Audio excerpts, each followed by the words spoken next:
everybody. So we are so excited. We are here to talk about the last of our Ghibli Fest films. And this is Howl's Moving Castle that we're talking about today. And my friend Stanford is here to talk about it. Hi, how's it going? Yeah, and so this is our sixth film. Number six, Rachel. Hard to believe.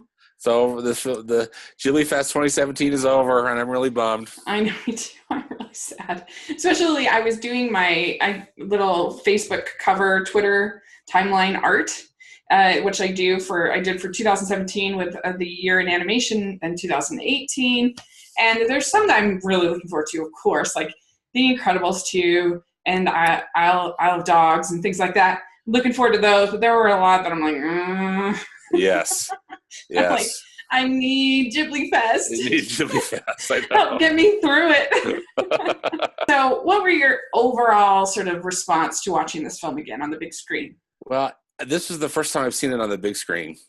And I think the strength of this film is just in Miyazaki's imaginative design and storytelling. You know, the imagination of it is just, it's endless. And I just love all the crazy creatures and the wonderful, again, all these wonderful flying machines that he puts in, his films.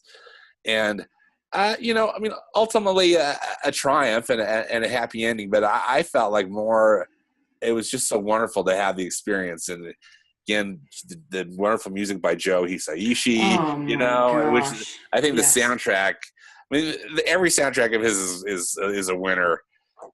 I noticed it more, I think, just because in the theater, and with the big stereo and so just nothing but respect for the wonderful imagination and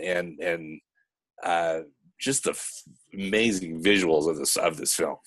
Yeah, the visuals, I so agree on the music.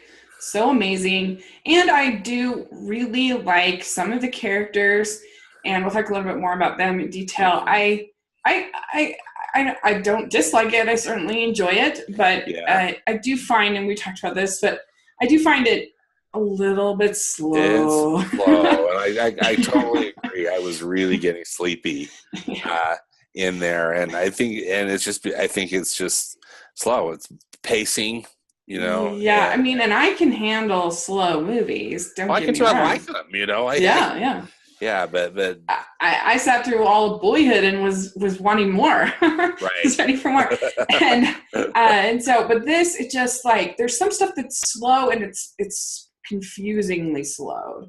Right. It's like, why are they walking up these stairs for like 10 minutes? Like that stair scene. Yeah. Like I don't understand. Yeah. And what's the point? I don't know. And there seems to be a lot of conversations and things that happen, like with the talking fire and things that some of them I guess are helpful, and some of them is just like, we already know this about this character, or we already know how these people are, what their attitudes are. Yeah. Can we move the plot forward, please? Yeah. And then the strange thing is that we learn all this information, and at the end, it's all kind of wrapped up in a way that's like, well, wait a minute. Like, I know. It's weird because we don't really learn very much about the war. And I guess that Miyazaki was kind of doing this project because he was really against the Iraq War. Yeah. But I read that too. He didn't do a very good job of like creating a nuanced argument against war. It's just basically that like war is stupid. Yeah. And they should stop. Right. And then this war is going on. We really don't know why. Right. Yeah. And I agree with you. Yeah. It's like, okay, yeah, war is pointless.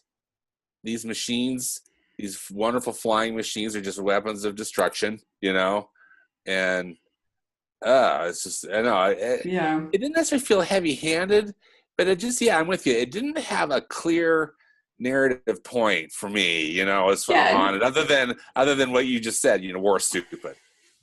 Yeah, it wasn't heavy-handed. It was just simplistic.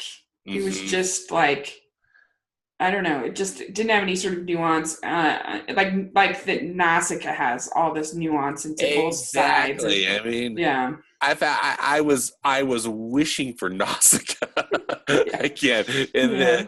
in this near the end. I'm just thinking. I mean, because I knew it was going to end eventually, Mm-hmm. but just having recently seen Nausicaa again, as part of Right. Ghibli Fest, that film handles the anti-war message so powerfully and so Right. effectively, and here it's just yes, we know war is awful, but Yeah, it's just can we war is stupid. It doesn't even yeah like Grave of the Fireflies is definitely like war is awful. This is just war is stupid, and people that are in it are stupid. And well said, but, right? but anyway, the thing I really do like in this film is Sophie as a character. So Sophie is this milliner. She's this hat maker, and she is given this curse by the Witch of the Waste, where she becomes an old woman. And I think what's unique about Sophie compared to the other female young heroines of Miyazaki is she's very emotional, pretty much from the beginning through the end. Like she cries a lot. She's very she's just very, very emotional character, whether she's old or young. I don't know. And I think it comes from a true place. She's just like, we all have people in our life who are like public waterworks all the time, like just super emotional. And that's just what I think Sophie is. What do you think about her? Yeah. I quite like Sophie as a character too, because she is crying a lot. She seems scared and confused, yet she perseveres. She, like at that one point where she's in the castle and she just decides to be the cleaning woman. You know, I thought that was a really smart move on her part, because she's providing something that they need, and it preserves her spot there, or most likely, and it just seemed like an intelligent move. So I just feel like she's resourceful and brave, but really a unique character, I think, in the Miyazaki canon. Because she's not a cookie cutter of some of these other really wonderful and strong female characters, but I think she's wonderful and strong in her own way. Yeah, because the next most emotional would be Kiki, but that's different because Kiki so different. Yeah, Kiki changes and has like depression, where this is just like Sophie's person. This is her energy. This is her life force. Like who she is just kind of this emotional, loving person. And I don't know, what do you think that Miyazaki's trying to say about age in this, with her like becoming old, becoming young? I think the age plays such a big role in this movie, and I think in a couple of ways, because both with Sophie and also with the Witch of the Waste, who comes into the house, at some point. Well, I know we'll probably talk about that more, but there are so many scenes in this film with two geriatric female characters. Yeah. And what animated film has that? Right. And I think I thought they were both handled in a really respectful way. I love how Sophie treats the Witch of the Waste, or I guess what becomes the former Witch of the Waste, right? Because she treats her respectfully and she cares for her, even though the woman put a curse on her, and I think it's noble. I think also it shows the respect that the Japanese culture has for their elders, and that part I quite liked, and I thought it was really refreshing. What's your take?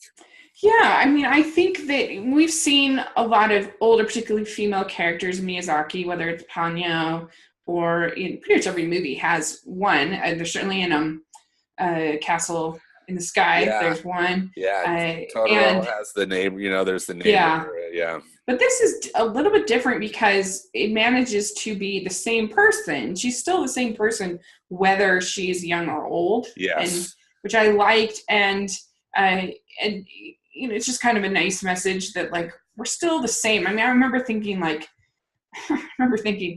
30 was so old, and I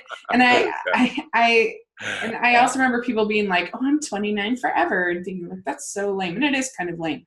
But I kind of understand it now because I'm about to turn 37. I feel, as far as like my energy and who I am and my personality and stuff, I feel the same as when I was, younger. I still my same personality. I still like, it's still me, and yet I'm 37. Like it's just almost 37, and so I kind of understand what they were saying when they were like 29 forever.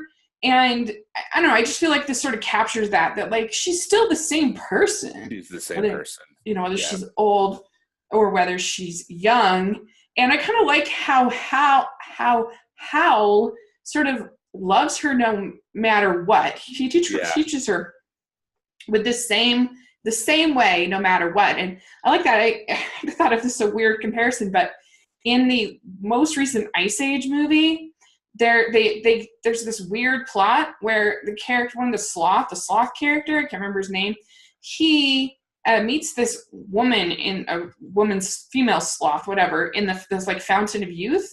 And it's so weird because as soon as she becomes old, he's like, he's not interested in her at all. And I'm like, that was a really strange message that they chose to say. Like, he's really into her when she's young in the Fountain of Youth, but as soon as she's old, all of a sudden not interested. And like, that's a weird message to send to kids. Oh, absolutely. So, like this is the opposite of that. This is, telling kids that like the most important thing is who you are inside and your spirit. And so I do really, really like that about Sophie. And I like the way that she's very emotional and I think it rings true for her character, and it makes her just very like a pure character. And I think that the Miyazaki is so great at that. Whatever. Oh, no one's better.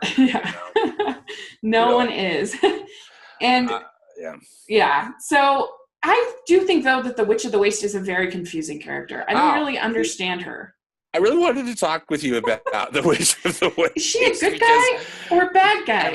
I'm very confused about her too. Well, it's like she straddles both, and also she straddles kind of that she's somewhat capable or kind of like a total vegetable too. Yeah. There's like at one point, like Sophie's feeding her, like with a spoon, right? Yeah. And then like a few minutes later, she's not necessarily being active, but she's sure talking a lot, and doing all these things. So I don't know. It's confusing because she her motivations. Yeah, because who does she work for? Yeah, she gives the curse.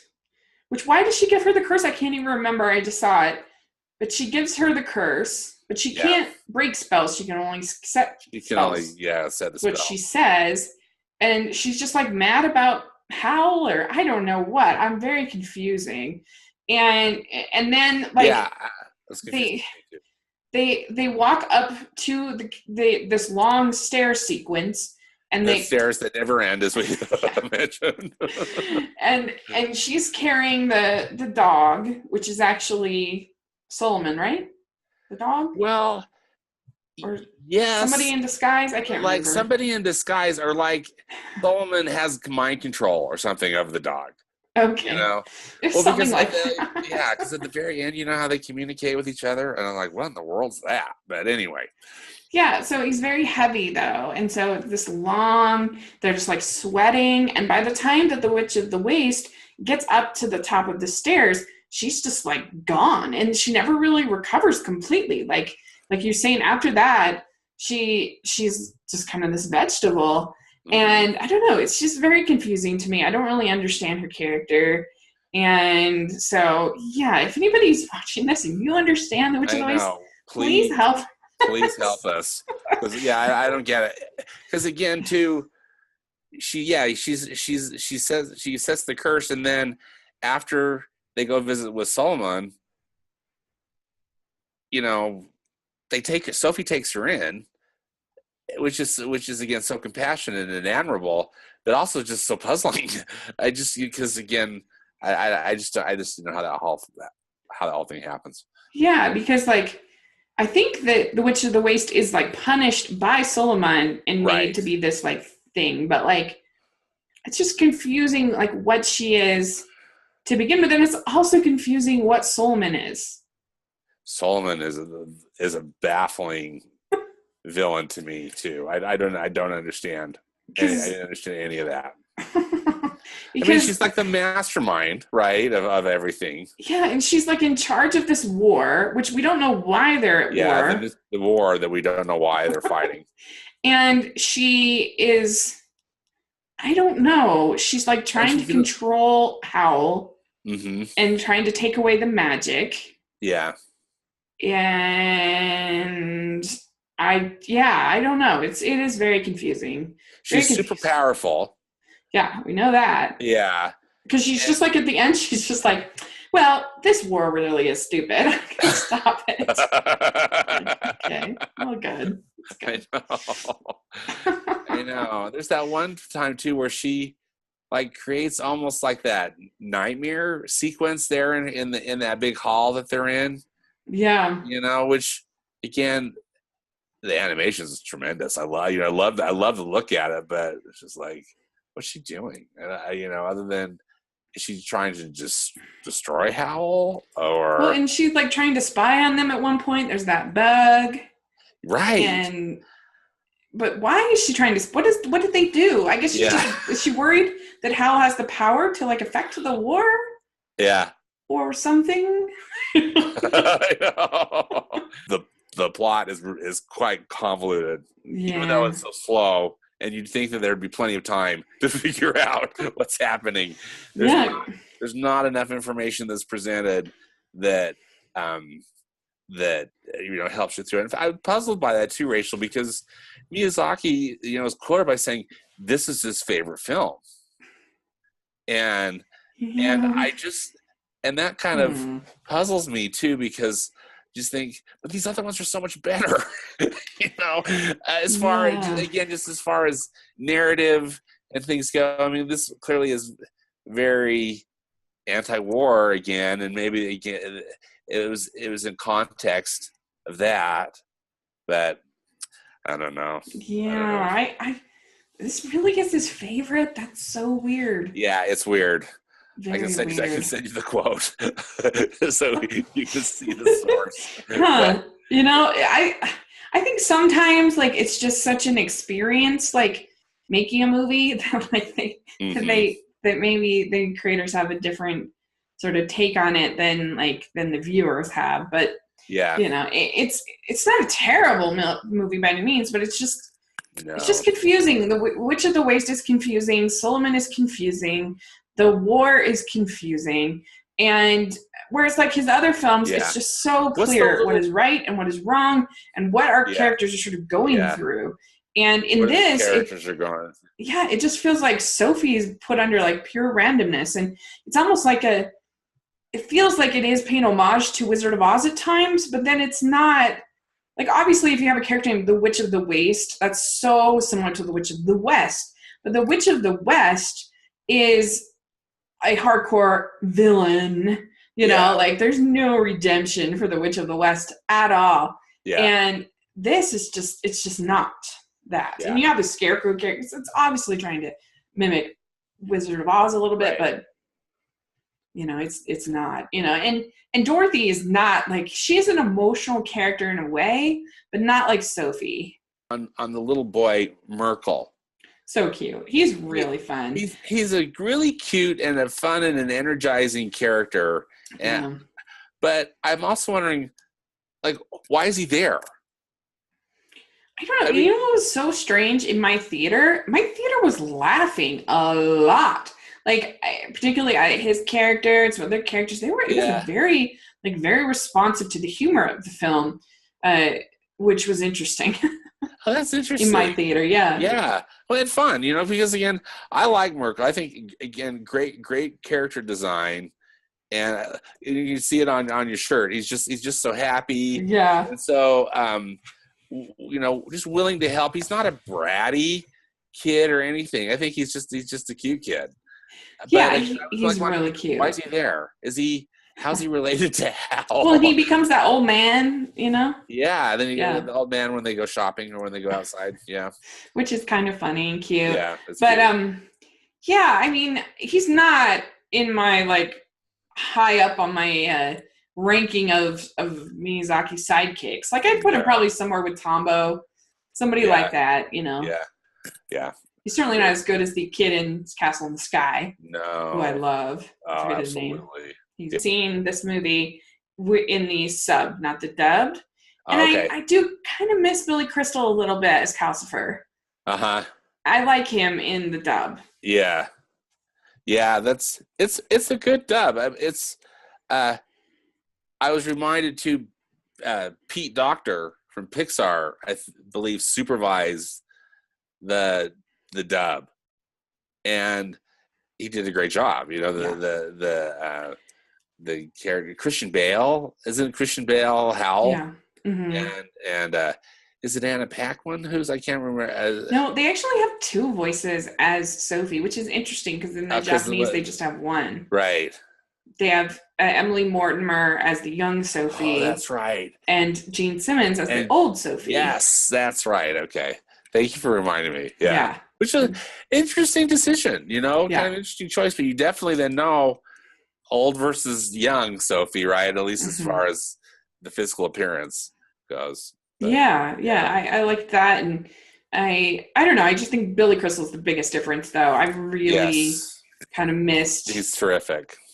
Miss Billy Crystal as Calcifer. Calcifer's a really cool character. I think very creative. So creative. I really like. That's one of the things. I really do like Calcifer. I was kind of criticizing, or not kind of. I was criticizing some of those, endless conversations that they all were having. But still, he's a really cool character, and I never really tired of his design or any time he was on screen. Yeah. He was cool. Well, and he's just sort of the magic, the energy of everything that's going on, and just a lot of fun. Howl. So Howl is an interesting character because he literally sort of feels everything that's happening, and in this strong physical way. He has this really strong actual, he starts to turn into a bird when things are painful or when he's challenged or whatever, and he finds it actually physically draining. And I don't know, what did you think of him? Rachel, again, as with most every character in this film, I was really confused about what Hal was about. I mean, we know that he's somewhat tortured. He turns into a bird, and he goes and he battles, and it's unclear though which side he's on. But he'll sometimes help guide the bombs or do different things, and then we know that every time he has to restore himself back into a human, it weakens him, right? Or he's not. There's the threat of he's not going to be able to. There'll be a point where he'll be permanently a bird, right? But he's a cool character, I think. I like the design. I love the bird design they do of him. I think it's so cool. One of the things that I really liked, and again, it was so interesting to see it on the big screen, was his chambers or whatever. How intricate all that stuff that's put in the walls. It's like he's this bird that's creating this nest, but it's not only is it out of sticks and mud and stuff, but it's of childhood toys and things. But I love the design. I thought it was so interesting, particularly at that one point where Sophie goes in to find him, and it's almost like they're all. I mean, it's like they're just kind of these little tunnels, Yeah. Again, I can't say I understood them, but I sure thought that the design was imaginative and just wonderful. I just couldn't get enough of it. Well, I think that Howl's he and Calcifer are tied together. They have the same heart. They're tied together. Yeah. Yeah, and bonded. Yeah, and he is just like anti-war on both sides, and so he like messes up things for both sides and like ruins their plans, and so like they can't like fight at all, kind of. But each time he becomes a bird, it like zaps energy from him and makes it harder for him to transform back.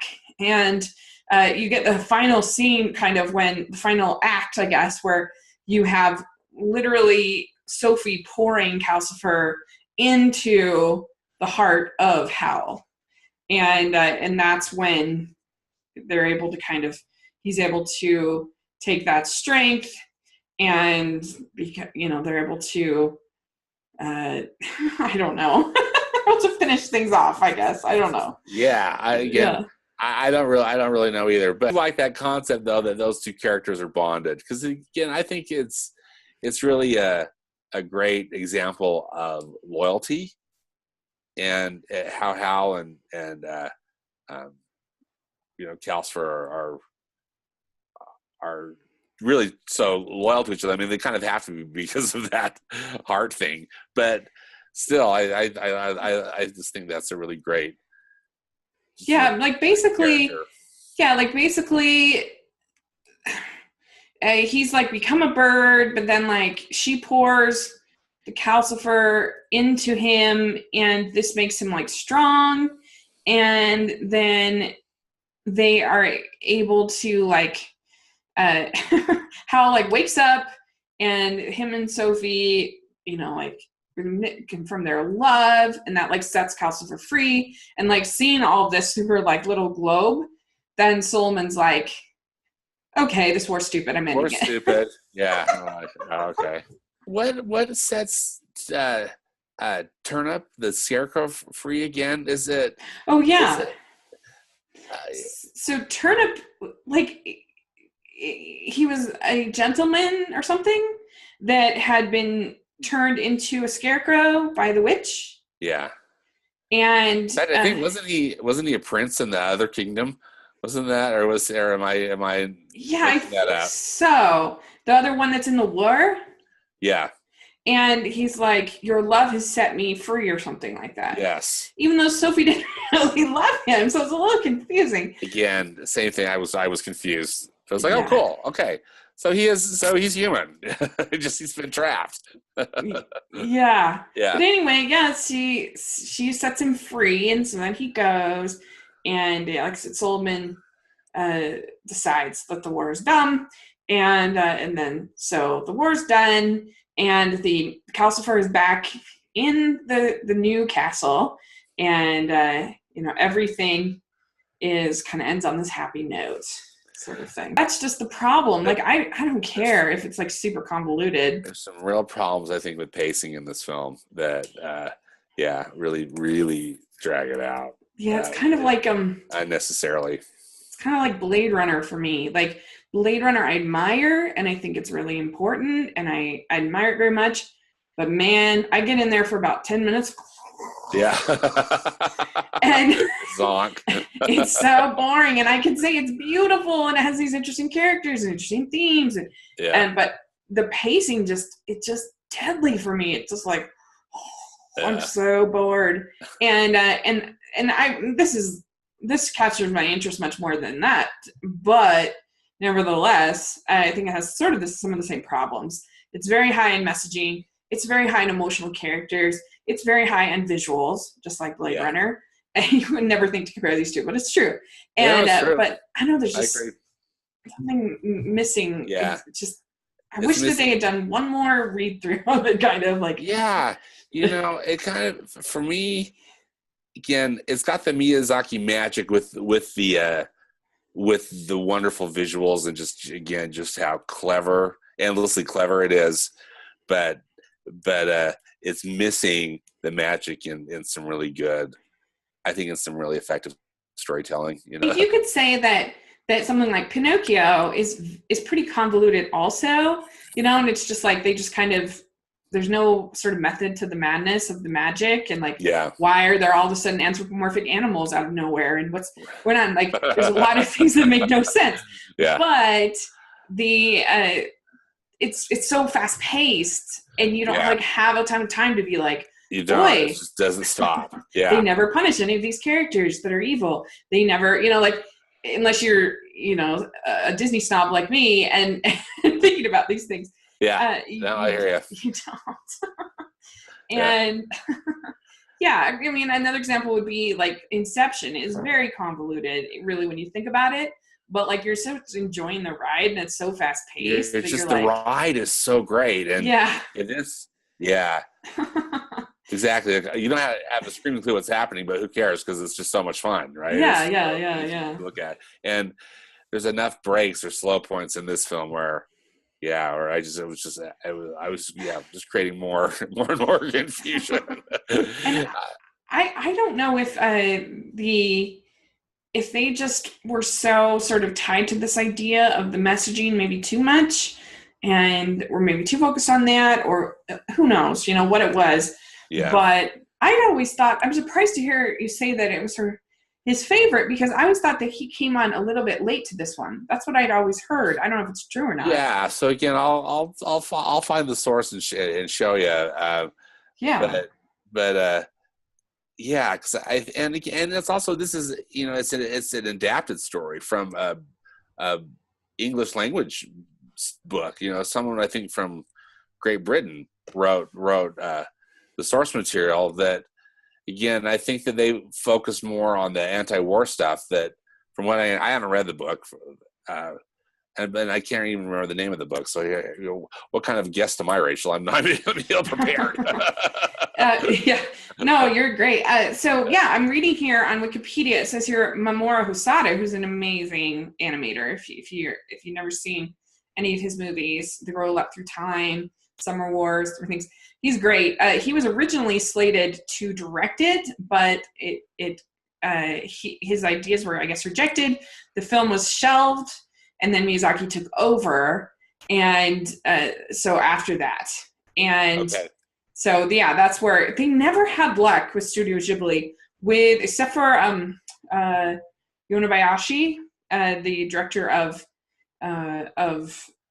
Marnie was there. He's really the only one that sort of was able to kind of come out of their system. Yes. He didn't have much luck. I mean, I guess Miyazaki's son made one film that was like pretty well received, but that's really it. Like, anytime that they tried to sort of nurture new talent, it never really worked out. And I don't know why that's the case, but they did not have luck like Pixar did with like a Lee Young-Crick or someone like that they're able to kind of nurture and develop as a filmmaker. And so it's kind of interesting. The novel, this is an extremely loose adaptation of this novel. Exactly. And again, I don't think that there's all this as much focus on the war theme in the novel as Miyazaki chose to take it. Again, probably with his anger with the Iraq War and all that stuff. There's one other character I'd like to talk about, if you please. That is the moving castle itself, which I think is. I mean, I'm referring to it as a character, and it really isn't, but it is in a way a kind of a living, breathing thing. I mean, it's brought to life by by the fire character. But, and the design is so great, and that was so wonderful. Yeah, and there's this connection between Calcifer, the castle, and Howl. Mm-hmm. Yeah, because they're all because they share the same heart, mm-hmm. Which then affects everything in the whole story. I just love how they created it. How they animated it. It really was wonderful to watch it move. I never tired of those shots of the castle moving. Yeah, because there's so many parts to it, that they have moved. It's really fun. It kind of has a fun, like, steampunk feel, I feel like. Yes, which I like. It does. I like that too. It is steampunk. It also kind of, in a way, it was reminding me of some of those animations that happened in a Monty Python movie. you know. But I don't mean that as a criticism. I just mean it as fun, as imaginative and wonderful. These look like the silver hair, and I don't know. I like Sophie's look a lot. Very pretty. Very, very pretty. Yeah, I thought so too. Her silver hair was great, and how sometimes she'd look older, but not just like the super old, Yeah. And she's a beautiful character. Yeah. Yeah, and is there any kind of method to the madness of when she's young and when she's old? It's just I wanted random. to ask you about that because it seemed like for sure she'd become her real age when she was asleep, right? Yes. But then it seemed like in various stages, because there was one scene where she's awake and she's up and walking around and she's young Sophie, and then all of a sudden she's old Sophie, and I didn't know if that was like a mistake with the filmmakers, or is it like Sana, is it Princess Fiona, or something? Or something. Yeah, I don't know if it's don't know.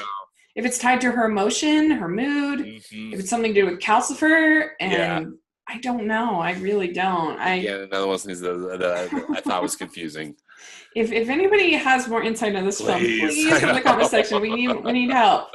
We need help. But I don't like a character confronting randomness, and that can be really fun. Alice in Wonderland really is pretty much that. But I don't know. It needed to be a little bit. If you're going to have a character confronting randomness, then you need it to be a little bit faster. Yeah.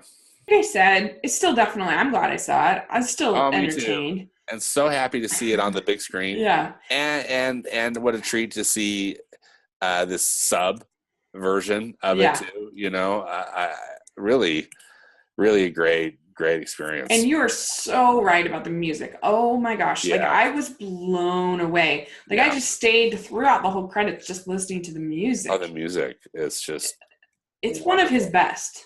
It's great. I think so too. I think this is one of his best because it really, even though I couldn't necessarily understand what was happening, the emotion from the music helped. At least it really did. It helped inform it, and also it's just beautiful. It's just so beautifully orchestrated, and I loved it. Main messages about sort of the power of love to save people, and this sort of I think and the value of compassion and emotion, and just what the Sophie's love is the thing that changes everything, and is always the most powerful thing in any part of the film is Sophie's love. And I think that's really important as far as the message of the movie. And I agree. And do you think though, I guess in this case, because again, I just couldn't help but thinking about Nausicaa again. Yeah. Nausicaa, it's I think it's her love and courage, right? And her conviction. Yeah.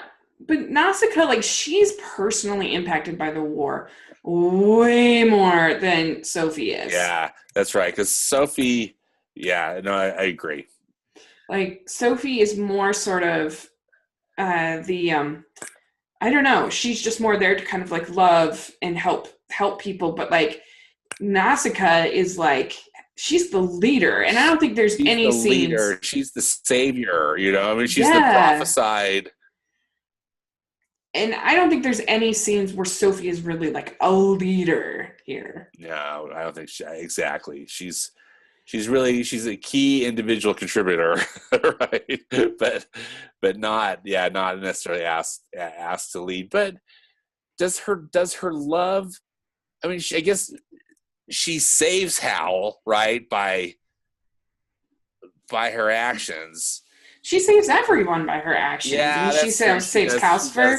She does save everyone. Yeah, she saves Calcifer. She saves the witch.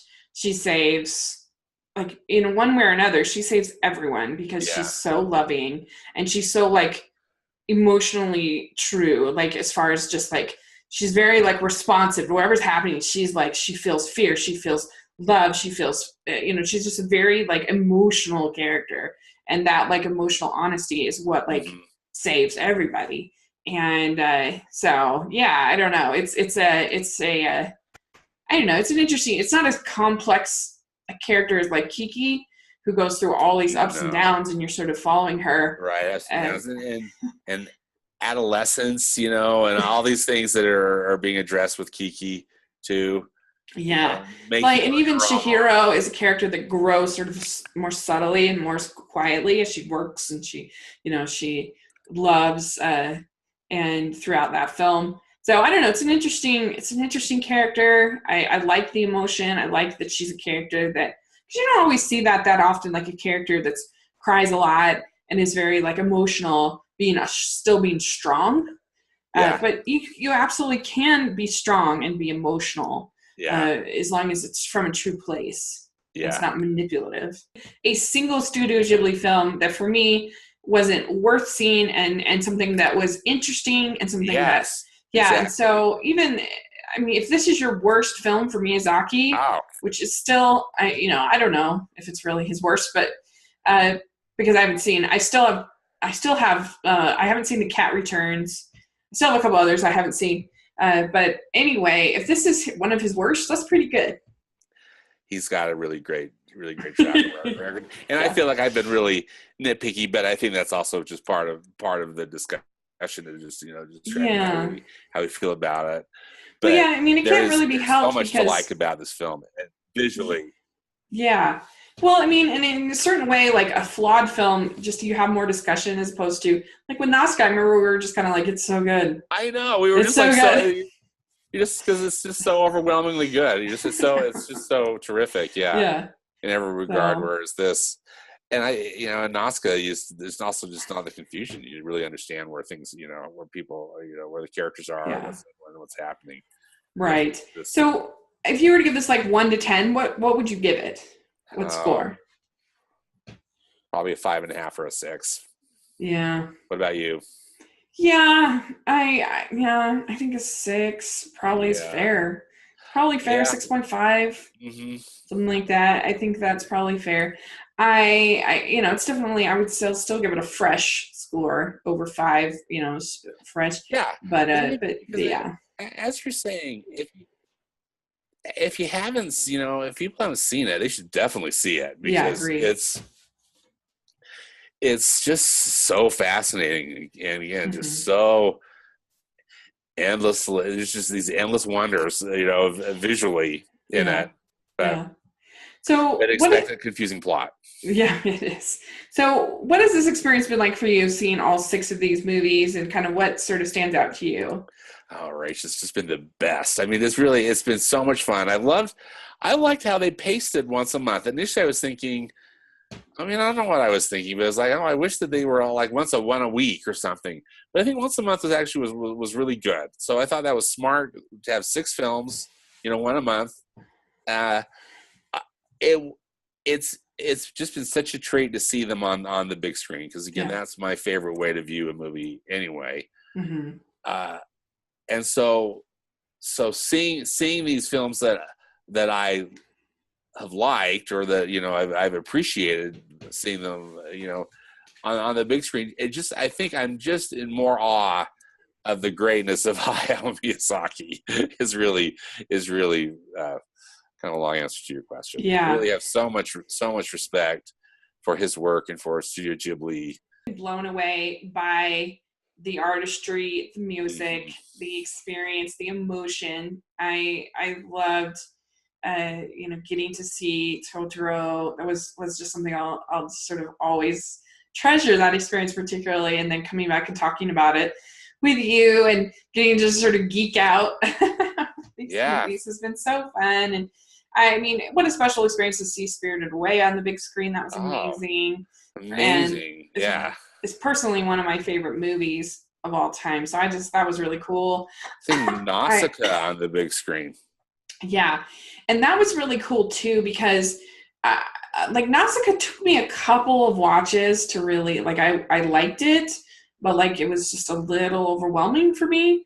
But I was all in on this watch, on the big screen, everything. It was amazing. And I had never seen Castle in the Sky before. That blew me away. That was amazing. That film was so entertaining. So amazing. Yeah.